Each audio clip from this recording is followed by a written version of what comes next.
Well, my friends, the time is here as Samsung has just shown off their next generation of foldables with the official announcement of the Galaxy Z Fold and Z Flip 7 series. As someone that is a huge advocate for the foldable space, I'm actually pretty excited for this one. For the last couple of years, I think myself and the Android community as a whole felt as if Samsung has been playing it too safe with their foldable lineup, with only minor iterative changes that we've seen. But this year, it looks like they've actually been listening. The Z Fold 7 in particular has received some pretty significant upgrades that directly address user feedback. However, with some of those changes come some questionable decisions that I'm not sure how fans will react to. Let's start with the Z Fold 7 because this is where Samsung has made the most dramatic shifts, showing to some degree that they are genuinely listening to their users.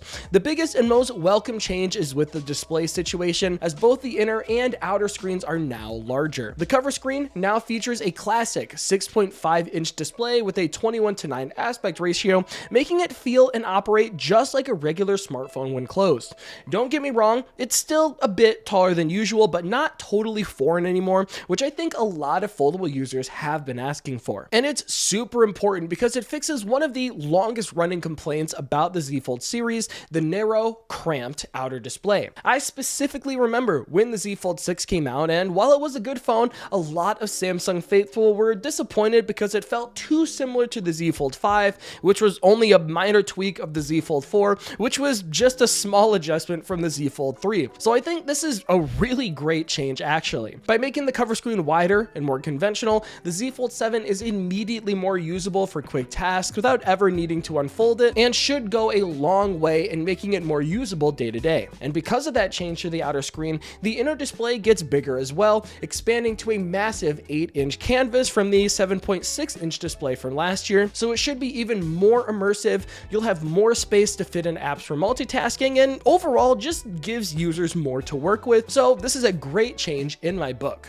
Alongside that, Samsung went for a few design changes that make the phone thinner and lighter by quite a bit. The Z Fold 7 is just 8.9 millimeters thick when closed, so just as slim as the Galaxy S23 Ultra, and when open, it sits at an incredibly slim 4.2 millimeters. It also got a massive weight reduction, as I said earlier, coming in at 215 grams, which actually makes it lighter than the Galaxy S25 Ultra. All of this means the Z Fold 7 is as close as ever to regular smartphone territory, especially when closed, which is a big pain point that users have had with foldables since the beginning. But Samsung also made some more controversial adjustments people should be aware of. For one, they got rid of the under-display camera on the inner screen, replacing it with a standard 10 megapixel hole punch camera cutout. As someone that's used the Z Fold 5 and 6, I'm not quite sure how I feel about this yet. I personally never used that inner camera, so I was okay with its lesser quality as long as it was hidden while I was watching videos, which is what I mainly did with that inner screen. Now, I have to say it is a bit of an eyesore as it's right in the middle of the right side panel, as opposed to being tucked away in a far corner, which I think would have helped make it look a lot cleaner. But on the bright side, the quality of that inner camera should be much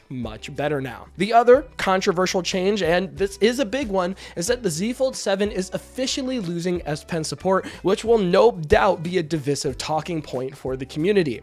And I do understand why that is. I think the S Pen was a major part of the Z Fold's identity, giving it that powerhouse productivity feel for users that relied on it, and I think losing that core feature is seen more as a downgrade in functionality rather than anything else. And if I had to guess why Samsung removed this, I'd say it was a necessary sacrifice to make the device as thin and light as it is currently. By removing the components required for S Pen functionality, they were able to slim down the phone considerably while also making the main display tougher by increasing that ultra-thin glass thickness by 50%, so it seems like Samsung is more so optimizing its foldables to capture the widest possible audience, and a thinner, more accessible phone likely serves that goal better than a niche power user feature. It's a tough choice no matter how you look at it, and one that I think will be hotly debated for quite some time. But that is not all, as the Z Flip lineup also got some pretty important changes. The biggest one is that we now have a cover screen that covers the entire front of the phone, going from 3.4 to 4.1 inches, while also getting a much needed upgrade to a 120Hz refresh rate. And it's a huge deal actually because it now has much more functionality. While it's still not quite the fully featured operating system access we see on Motorola devices, it gains a ton of utility, most notably with full Gemini integration for voice commands and Gemini live camera sharing. You also get the Now bar for real-time updates and Now Brief for personalized daily info. The camera experience from the cover screen is also much better with new tools like a zoom slider, real-time filters, and dual preview. Plus, you get more personalization with curated wallpaper suggestions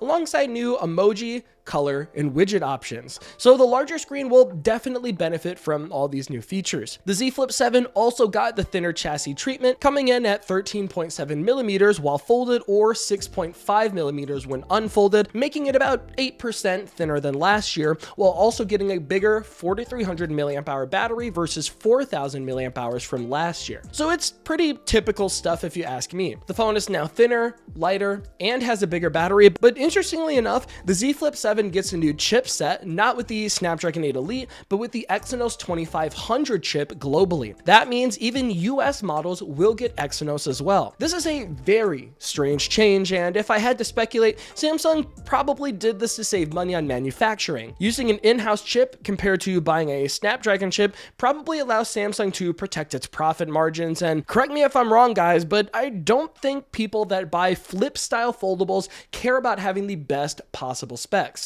Like I said, I could be wrong, and please tell me in the comments, but I think the target users for flip-style phones value the compact form factor more than the top-of-the-line spec, so it makes sense Samsung would want to save money in that regard. And let's not forget, Samsung also revealed its new Galaxy Watch lineup with the Galaxy Watch 8, Galaxy Watch 8 Classic, and the new Galaxy Watch Ultra. The biggest headlines are a redesigned build, as all three models adopt this new cushion design that debuted on last year's Galaxy Watch Ultra. We also get new health features like AI-powered health insights, the antioxidant index, bedtime guidance, and vascular load monitoring.